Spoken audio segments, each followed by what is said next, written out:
본문을 읽었지만은 잘 이해가 안 되죠. 비유라고 말씀하셨는데 쉽게 우리가 이걸 딱 읽은 다음에 이런 뜻이다 이렇게 납득이 되지 않은 부분들이 많이 있습니다. 예수님은 대부분 이야기로 말씀하셨죠. 그렇다고 해서 아무 이야기나 하신 것은 아니고 서사, 일화, 우화가 아닌 예수님의 이야기는 주로 뭐를 썼죠? 비유죠. 비유의 형태로 말씀을 하셨습니다. 우리가 구약 39, 신약 27, 66권의 성경을 우리가 가지고 있지만 이 하나님의 말씀이 담긴 성서는 이야기로 가득한 책입니다. 인류를 가르치기 위해서 하나님은 복잡한 논리체계나 추상적인 이론을 이용하지 않으시고 대신 남녀노소, 빈부, 귀천의 구별 없이 모든 사람들이 이해할 수 있는 이야기를 택하셨습니다. 그래서 이들 성서 이야기는 사람의 온갖 감정이 다 녹아 있죠. 우리가 보는 것처럼 미움, 슬픔, 사랑, 증오, 배신, 다양한 감정들이 성경에 다 표출되어 있고 삶의 다양한 체험이죠. 정말 다양한 삶의 체험을 바탕으로 이야기가 전개되고 있습니다. 하나님께서 이렇게 이처럼 이야기를 통해서 당신의 뜻을 인간에게 알리신 것처럼 마찬가지로 예수님께서도 당신의 가장 중요한 메시지인 하나님 나라에 관한 신비를 이야기로 풀어 사람들에게 전하셨습니다. 그래서 예수의 말씀을 보면은 그 듣는 청중은 대부분 가난하고 소외된 민중들이었죠. 그래서 그들이 쉽게 알아들을 수 있는 예수를 따랐다고 그리고 말을 들었던 사람들이 학문을 많이 배웠던 그리고 부유한 사람들 주로 이런 사람들이 아니라 우리가 보는 것처럼 다 그렇죠. 정말 힘없고 약한 별 배우지 못한 그런 사람들. 그러니까 그런 사람들이 알아들을 수 있게 하려면 우리말로 자작거리, 가게가 쭉 늘어서 있는 그런 어떤 골목들이죠. 그런 길. 거기에 있는 사람들이 다 잘 알아들을 수 있는 소재와 언어로 된 이야기체의 설교였습니다. 그렇죠? 그래서 예수의 설교를 이루는 핵심적 요소는 비유였습니다. 비유죠. 예수께서는 당시 팔레스티나 지방 사람들 누구에게나 친숙한 이야기나 사물을 도구로 삼으셔서 우리의 삶 속에 있는 하늘나라의 숨은 진리를 비유로 드러내고자 하셨습니다. 그래서 우리가 실제로 예수의 행적이 기록되어 있는 마태, 마가, 누가, 요한 이 사복음서에 보면은 예수님은 놀라울 정도로 당시 사람들 생활의 모든 이야기를 놓치지 않고 놓치지 않고 비유의 도구로 사용하셨습니다. 그래서 우리가 복음서 예수께서 비유에 보면 누가 나오죠? 농민, 상인, 어부, 돈이 많은 지주도 나오고 일꾼, 임금, 종, 부자, 세리, 거지 등 정말 당시 온갖 부류의 사람들이 그런 사람들의 생활 모습을 관찰하시고 그 속에서 삶의 신비를 일깨워 주시고자 하셨죠. 그래서 들판에 씨를 뿌리고 추수하는 농부들, 그리고 양떼를 몰고 다니는 목자들, 그리고 고기를 잡고 그물을 손질하는 어부들 등 정말 당시 흔히 볼 수 있는 사람들의 일터 모습은 물론이고 일거리를 찾아 요즘 우리나라 노동자도 그런 노동자가 있는 것처럼 하루 종일 서성이는 일용 노동자들, 해고를 당해서 자기 살 길을 찾아 약삭빠른 행동을 하는 집사, 또 심지어는 길에서 강도를 만난 사람 이야기까지. 그러니까 예수께서는 모든 것이 사람들을 깨우치기 위한 비유의 소재였고 그렇게 또 말씀하셨죠.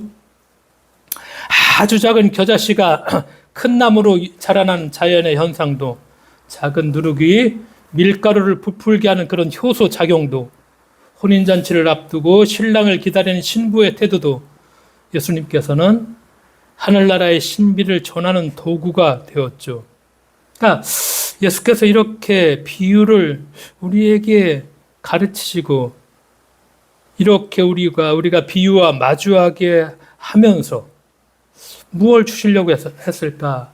우리가 살아가기는 항상 마주하며 살아가는 삶의 이야기로 이 비유가 이루어진 것은 아마도 예수께서 우리 삶의 매 순간이 소중한 하늘나라의 신비로 충만해 있다는 메시지를 우리에게 전달해 주기 위해서 이렇게 사용하시지 않았나. 그렇죠? 그래서 이제 뚱딴지 같은 얘기, 우리가 말하는 형이상학적인 얘기, 그런 비유가 하나도 안 나오죠? 다 우리 삶의 실제적인 모습들, 그 당시 사람들이 겪고 있었던 그런 매 순간의 그 순간의 삶, 이 순간의 삶이 하늘나라의 신비로 충만해 있다. 이걸 깨달아야 된다. 눈이 열려야 된다는 것이죠. 이렇게 비유로 우리에게 말씀해 주십니다. 구약 성경도 마찬가지죠. 우리가 성서를 탄생시킨 사람들, 히브리 사람들이죠. 그 히브리 사람들 이야기를 좋아하는 그런 민족이었습니다. 그러니까 히브리 사람들이 말이 어떻게 시작되느냐, 그리고 한참 또 있다, 그리고 이렇게 계속 이어가는 복합문으로 이루어졌습니다. 그러니까 구수한 옛날 이야기로 엮어나가는데 이보다 더 좋은 언어 구조가 없었을 것이죠. 그래서 물과 풀밭을 찾아다니는 이 떠돌이 유목민이었죠. 그러니까 히브리 민족은 밤이면은 모닥불을 잘 피워놓고서 황량한 사막 한복판에서 하늘의 별을 바라보며 이야기꽃을 피우는 것, 지금 현대 사람들의 로망이기도 하죠. 그런 데 가서 참 하늘에 떠있는 별 보며 이 지난날 얘기한다는 것. 그러니까 입에서 입으로 전하는 이야기 속에는 인생에 대한 가르침이 반드시 있기 마련이죠. 그래서 히브리 사람들이 후손에게 전한 이야기 속에는 세상의 기원과 인간의 운명에 대한 깊은 성찰과 더불어 삶의 풍부한 지혜가 그들의 야훼 신앙과 어우러져 수백 년을 두고 소중하게 간직되어 내려오고 있었다는 것입니다. 그러니까 우리가 얘기하는 창세기 태초의 이야기, 아브라함의 이야기, 야곱의 이야기, 이삭의 이야기, 이것이 다 어떤 거였었느냐? 이야기들. 할아버지가 손자에게, 손자가 또 누구에게 이렇게 옛날에 우리가 옛날 얘기 해달라고 하죠. 할머니들한테. 그럼 옛날에 전해져 내려왔던 그런 이야기들입니다. 막 이렇게 뭉치들이 떠돌아다니는 그런 이야기들이었습니다. 그런데 사람들의 기억에만 의존하던 이 구전전승은 언제? 다윗이 패권을 잡았을 적에, 그때부터 BC 1000년 전이죠. 지금으로부터 한 3000년 조금 넘겠네요. BC 1000년 전부터, 그러니까 국가가 완전히 제대로 딱 세워지니까 이제 우리의 정체성이 누구인가? 우리가 누구였었나? 우리 조상들이 누구였었나? 이야기들 떠돌아다니는 이야기들이 있는데, 그러니까 누가 필요했느냐? 서기관, 요즘으로 말하면 전문적인 글쟁이들 덕분에 기록으로 옮겨지게 되었고, 그 기록들이 오늘날 우리가 성서라는 이런 기록된 형태를 우리가 받아서 이걸 읽게 되는 것이죠. 그러니까 성서에 등장하는 최초의 기록들은 다 이야기들입니다. 천지창조 이야기들입니다. 인간의 타락 이야기들입니다. 홍수에 관한 것 다 홍수심판 이야기들이죠. 바벨론 포로 족장들이 이렇게 시작되고, 그 다음에 어디에 가서 애굽에 갔고, 그 다음에 애굽에서 누가 하나님이 모세를 통해 구출해내, 이런 이야기들이 이제 다윗이 굳건한 나라를 이루게 됐죠. 당연히 정체성을 묻게 되죠. 우리가 어디서부터 시작된 민족인가? 떠돌아다니는 그런 이야기들을 전문적인 우리가 말하는 사초 기록을, 역사를 기록했던 그들에 의하면 서기관 이런 사람들 되겠죠. 이런 사람들에 의해서 잘 기록으로 보존이 돼서 오늘날 우리의 손에 이렇게 넘어져 왔다는 사실을 우리가 조금 더 정확하게 잊지 않고 기억한다면은 성서를 이해하는데도 바른 이해, 이렇게 전해져 왔구나, 그런 이해를 할 수 있을 것입니다. 그러니까 이 이야기는 어떤 이론이나 교리보다 인간의 마음속에 오래 간직되고 시대와 장소에 따라 끊임없이 새롭게 해석이 되죠. 그리고 좀처럼 그 밑바닥이 드러나지 않습니다. 이게 이야기의 힘이죠. 이야기는 구성이 극적이고 흥미로울수록 사람들의 뇌리를 더욱 깊이 파고들죠. 그러니까 구약 성서 첫 마디를 보면 태초에 한처음에 하나님께서 하늘과 땅을 지어내셨다는 말이 나오죠. 그러니까 이건 우리말로 하면은 마치 할머니가 손자에게 담긴 이야기를 재미있게 들려주듯이 하나님께서도 인류 교육에 필요한 성서 말씀을 이야기로 풀어나가시죠. 그러니까 태초에 한처음에 우리말로 하면은 옛날 옛적에 이런 이야기들입니다.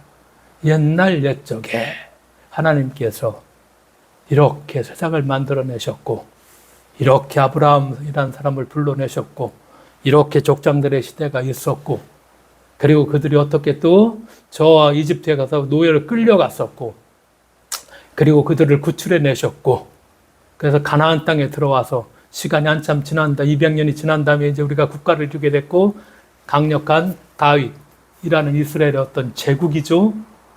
그랬을 적에 이제 이런 이야기들이 이렇게 잘 편집이 돼서 잘 만들어져서 이스라엘의 정체성을 이루게 되면서 아 그렇구나 우리는 야훼 하나님께서 우리를 택하셨구나 그분께서 우리를 구원해내셨구나 아 우리는 그 하나님만을 어떻게 절대적으로 우리가 섬겨야 되는구나 우리의 삶의 근본이 야훼 하나님이시구나 이런 신앙들이 뿌리가 박히게 되죠. 살아있는 힘이 되었습니다. 그냥 역사로 끝나는 것보다 그들의 삶에 어떤 삶에 뭐 뗄래야 뗄 수 없는 뭐 그들의 삶에 모든 어떤 뭐라고 할까 다 뭐 차지한다고 할까 그렇게 힘으로 작용하게 됐죠. 이렇게 시작된 이야기는 인생의 온갖 면모와 자연의 갖가지 이치를 두루 다루면서 이스라엘의 역사와 문학적 발전에 병행해서 그렇게 전개되어 갔죠. 그러면서 예수 시대에 와서는 이 이야기의 구성들이 주로 비유를 통해서 말씀하십니다. 시대가 좀 달라졌으니까 이제 비유를 통해서 이 비유라는 것이 사람들에게 잘 전달이 되니까 예수께서 끊임없이 사람들에게 비유를 통해서 말씀하시죠. 비유를 뜻하는 그리스어 파라볼레인데 이 말은 견주다. 그런 뜻이 있습니다. 그러니까 예수님의 이야기를 비유라고 부르는 까닭, 파라볼레라고 부르는 까닭 그 이야기가 무엇인가를 견주어 보도록 초대한다는 거. 그러니까 하나님 나라와 혼인잔치를 견주어 보라는 거예요. 하나님 나라가 이렇다는데 혼인잔치가 이렇대.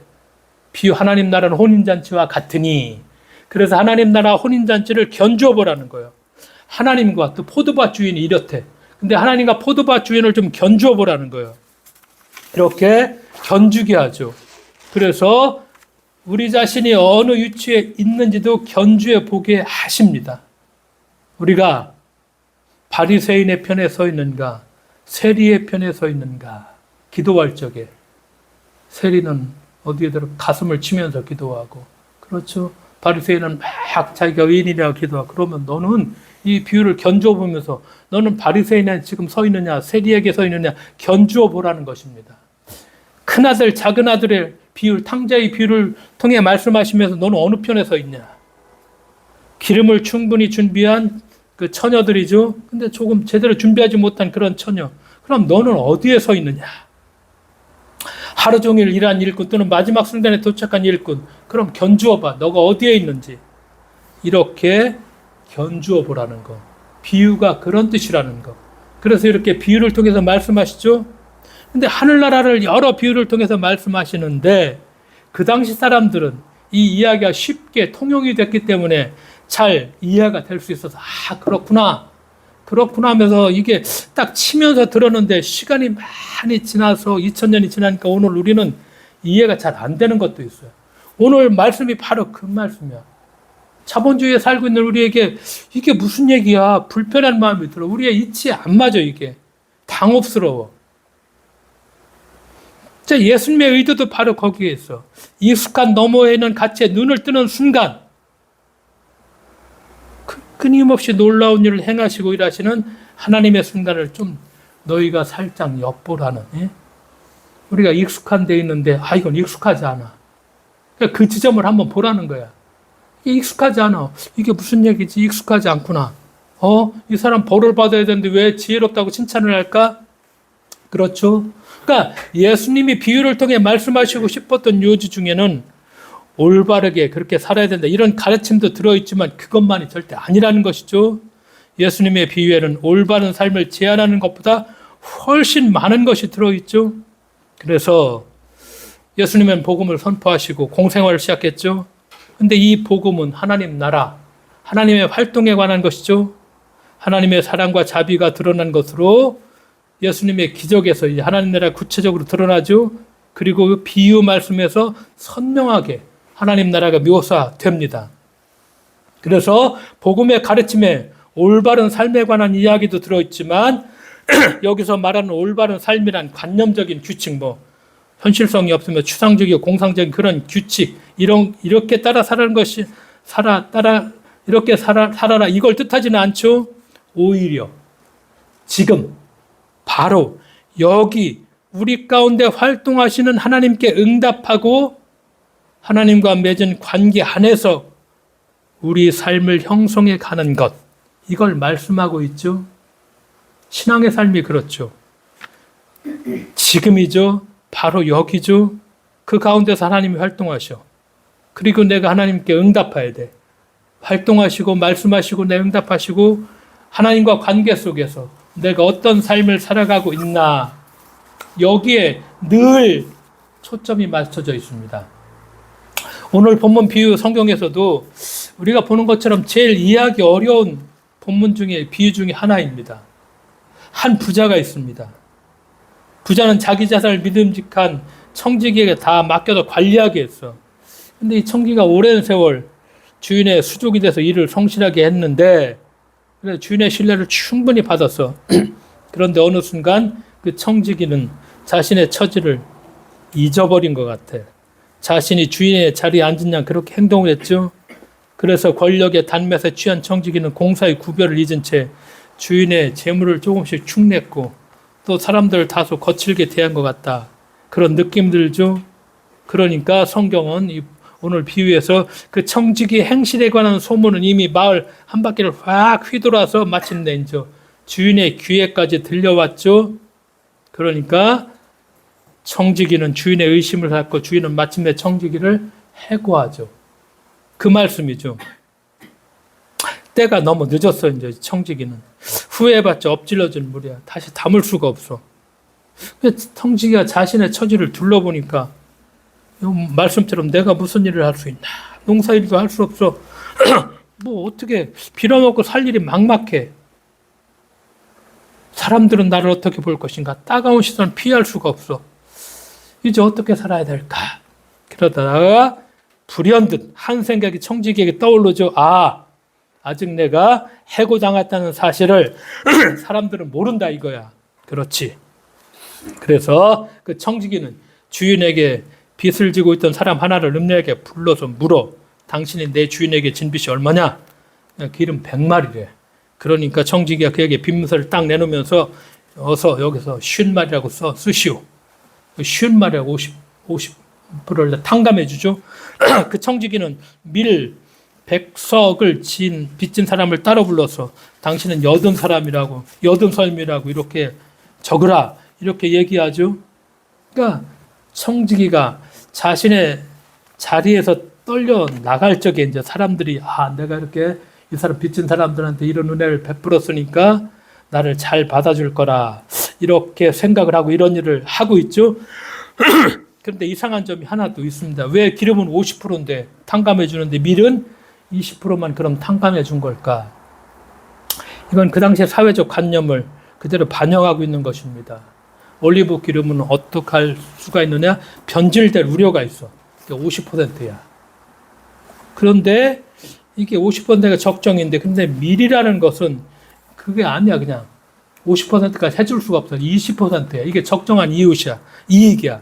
그러니까 청지기의 회계 주제는 어떤 의미에서는 주인의 이익을 없애는 것. 다른 사람한테는, 빚진 사람들한테는 그래서 혜택을 주면서 주인한테 나름대로 저항을 하고 있는 이런 모습, 그 당시 상황으로 이렇게 보여지기도 하죠. 그런데 청지기의 한 일이 얼마 지나지 않아서 주인의 귀에 들려왔죠.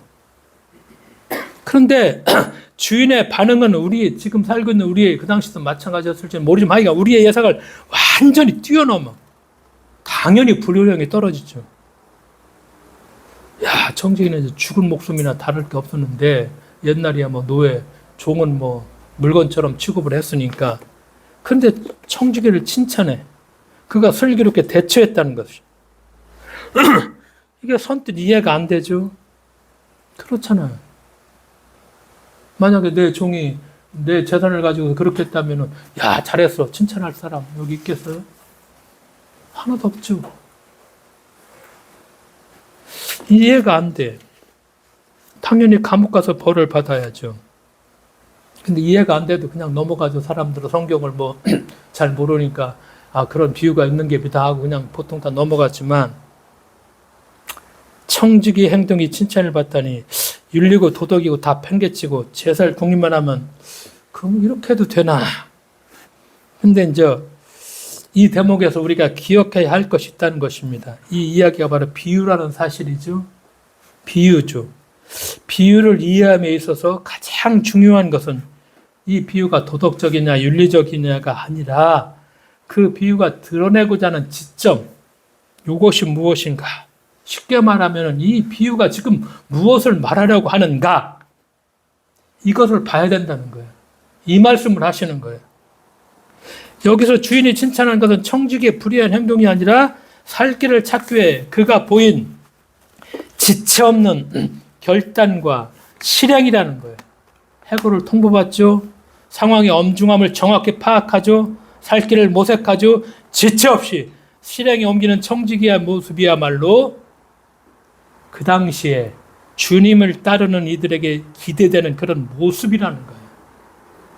그러니까 예수님은 하늘나라에 대한 소망을 두고 살고 있는 사람들이 자신들의 상황을 빨리 파악하라는 거야. 그리고 단호하게 행동하기를 원하신다. 이 비유의 지점이 딱 여기다 맞춰졌다는 거야. 그래서 그 점을 칭찬한다는 거야. 너무 늦어 아무것도 할 수 없는 상황이 오기 전에 지체 말고 하나님 나라를 위해 결단하고 실행에 옮기라는 것. 이 비유의 중요한 점이 바로 여기에 있다는 이 말씀을 하시고 있다는 것이죠. 아브라함이 하나님의 부르심을 받았을 때 살던 데 태어난 곳 아버지 집을 어떻게 떠났죠? 즉시 떠났다. 제자들이 주님의 부르심을 받았을 때 배와 그물을 버려두고 즉시 예수님을 따라갔다. 머뭇거리지 말고 지체하지 말고 두리번거리지 말고 요것저것 재지 말고 즉시 따르고 행동하라. 이 말씀을 하시고 있고 2000년이 지난 오늘날에도 우리가 이 비유를 우리에게 이렇게 말씀하시면 충분히 우리가 이것이 우리가 도전이 되고 나를 돌아보게 만들고 내게 어떤 결단을 촉구하는 그런 메시지가 된다는 것이죠. 두 손을 모으기 위해서는 손에 든 것을 일단 내려놓아야 하는 것처럼 주님의 부름에 응답하기 위해서는 옛삶의 방식을 포기해야 되죠. 그래서 값진 진주를 발견한 상인은 자기의 전 재산을 다 팔아 진주를 그냥 사버렸죠. 그렇게 신앙의 삶을 살아야 되는데 근데 이제 시간이 지나고 우리가 바라는 것처럼 안락하고 배부르고 안락하고 등따스러운 삶을 구하기를 원하는 사람들은 사실은 이 말씀 주님께서 부르셨던 말씀에 보면 주님의 제자라 할 수가 없죠. 사실은 복음서에 보면 예수님께서 주시는 메시지에 보면은 뭐 시대가 그렇게 바뀌었다고는 하지만 그렇죠. 중산층화된 어떤 신앙인들 중산층 정도 된 그렇죠. 당연히 배부르기를 원하고 안락하고 편안한 삶을 구하고 거기에 만족해서 지금 이 편안한 삶을 뭘 원하고 있죠? 우리는 지지해주고 인정해주고 떠받들어주고 위로해주고 그런 메시지와 신학에 그냥 다 빠져있죠. 불편한 것은 안 들으려고 하죠. 야 잘못됐어. 그 신앙의 올바른 신앙의 삶이 아니야. 이렇게 얘기하면 이런 메시지는 안 들으려고 합니다. 내가 지금 이렇게 강남의 대형교회가 잘 되는 이유가 딱 하나죠. 다 인정해주죠. 위로해줍니다. 교회라는 데가 그리고 그들의 어떤 커넥션을 서로 잘 연결시켜주고 뭐 이건 뭐 강남뿐만 아니라 비교적 조금만 큰 교회도 다 불편한 소리 못하죠. 헛되게 돈을 많이 벌었으면 그거 잘못 벌었습니다. 당신 그거 회개해야 됩니다. 이렇게 못하죠. 이런 메시지 주면 그래 나 이 교회 안 다니면 되지 뭐. 뭐 이렇게 돼버렸죠. 적나라하게 볼 건 봐야 되죠 뭐. 볼 건 봐야 될 시대의 삶이라는 게. 그러니까 일어나 나를 따르라. 주님은 그렇게 말씀하시는데 참 이게 일어나 나를 따르라. 하늘 나라가 가까이 왔다 하시면서 전하시는 메시지에 이 비유의 핵심도 딱 거기에 있었는데 지체 없이 이 비유가 그래서 지혜롭다. 아 괜찮은 청직이다. 주인이 이렇게 칭찬하시는 것이죠. 주님의 제자. 그래서 먼저 해야 할 일은 무엇인가? 이걸 묻고 계시죠. 그러면서 이어지는 말씀이 돈에 대한 이야기입니다. 불의한 재물, 돈의 지배를 뿌리치라는 것이죠. 불의한 청지기에 대한 비유를 들려주고 불의한 재물로 친구를 사귀라. 이것도 조금 이해가 어려울고 불편할 수도 있죠. 왜? 이 세상 사람들이 그렇게도 좋아하는 재물에 불의한이라는 형용사를 딱 쓰고 있죠. 불의한이라면 뭐 버려라 해야 되는데 그걸 또 어떻게 해? 친구로 사귀라. 또 그렇게 말씀하고 있죠. 돈이 무슨 죄가 있기에 불의한이라는 오명을 써야 하나. 사람들은 돈은 교환의 매개이기에 잘만 사용하면 참 좋은 것. 그래서 옳은 말처럼 충분히 들리죠. 하지만 또 한계 또한 분명하고 명확하죠. 돈은 매혹적이죠. 그 매혹을 떨쳐버릴 수 있는 사람이 없죠. 거의.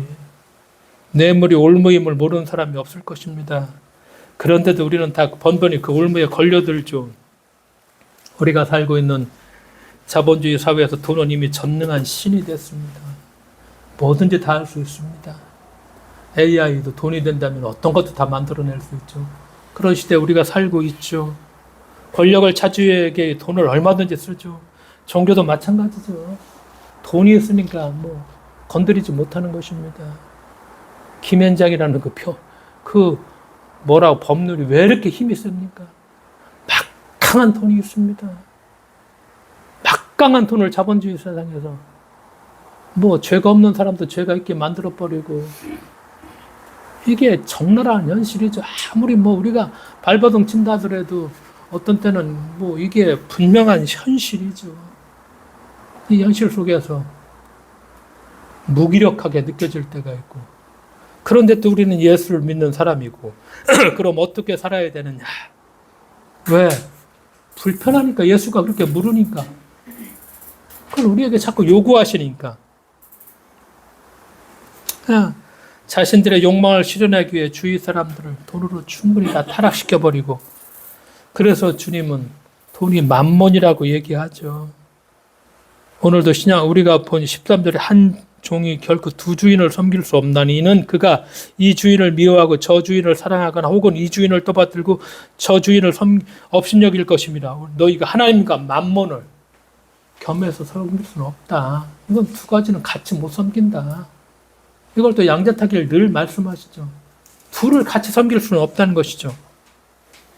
그래서 이미 초대교회도 바울이 디모데에 목회하고 있는 디모데에게 디모데전서 6장 9절에서 10절에 그런 말씀하죠. 부자가 되기를 원하는 사람은 유혹과 올무와 여러 가지 어리석고도 해로운 욕심에 떨어집니다. 이런 것들은 사람을 파멸과 멸망에 빠뜨립니다. 돈을 사랑하는 것이 모든 악의 뿌리입니다. 돈을 쫓다가 믿음에서 떠나 헤매이기도 하고 많은 고통을 겪기도 한 사람이 더러 있습니다.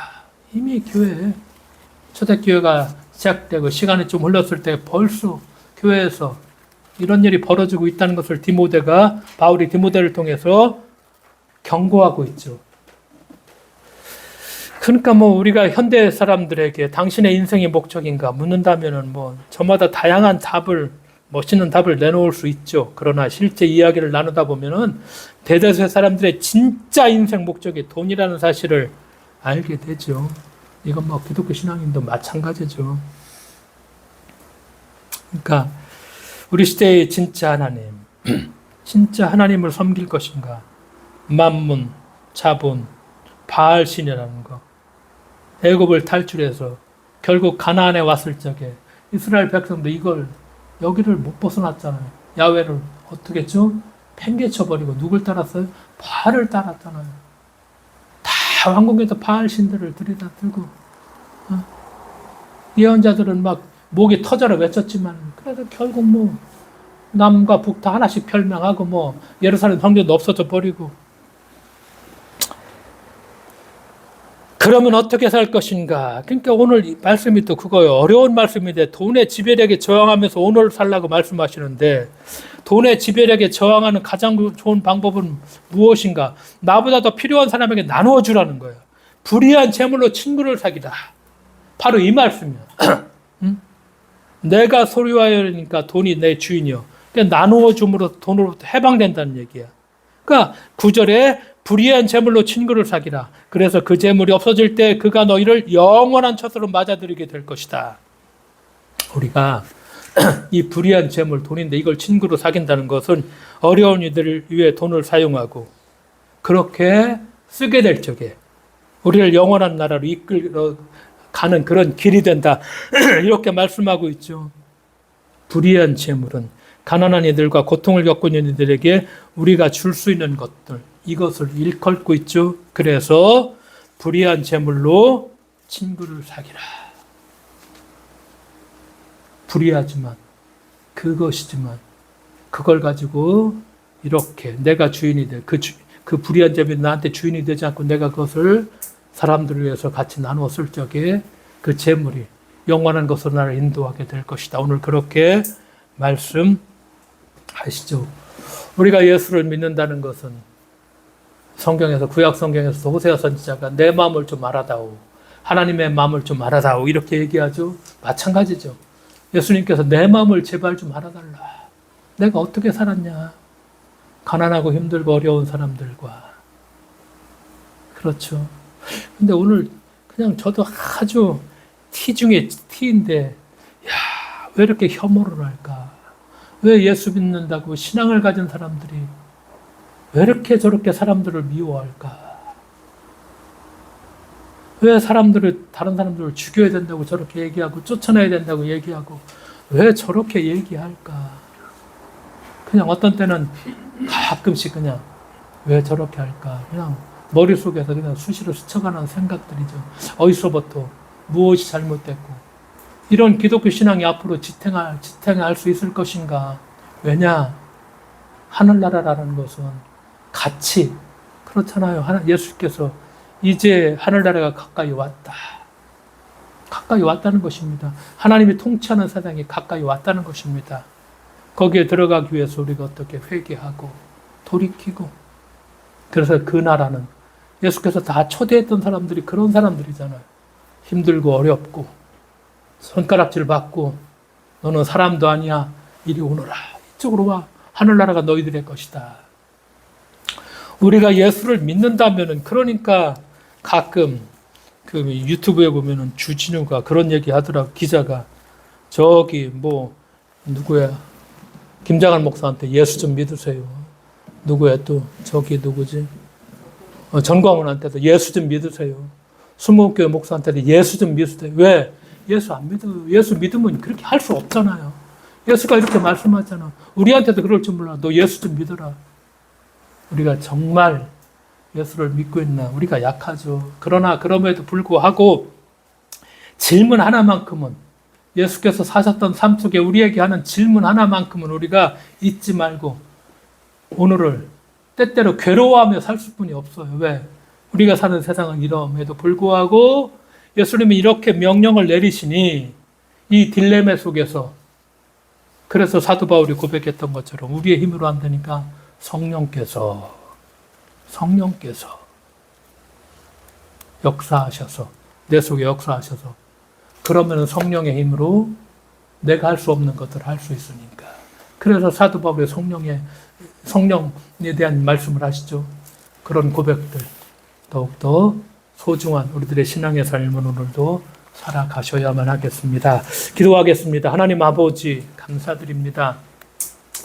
우리가 잘 이해가 안 됐던 말씀 비유지만은 그 청지기가 주님 도덕적으로는 우리에게 주는 말씀이 없었지만 그러나 지체 없이 우리가 오늘을 살아갈 적에, 부르실 적에, 하나님 나라에 초대할 적에 지체 없이 결단하고 행동할 수 있는, 깨어있는 저희들 될 수 있도록 주께서 우리를 일으켜 세워주실 것을 믿으며 예수님의 이름으로 기도드리옵나이다. 아멘.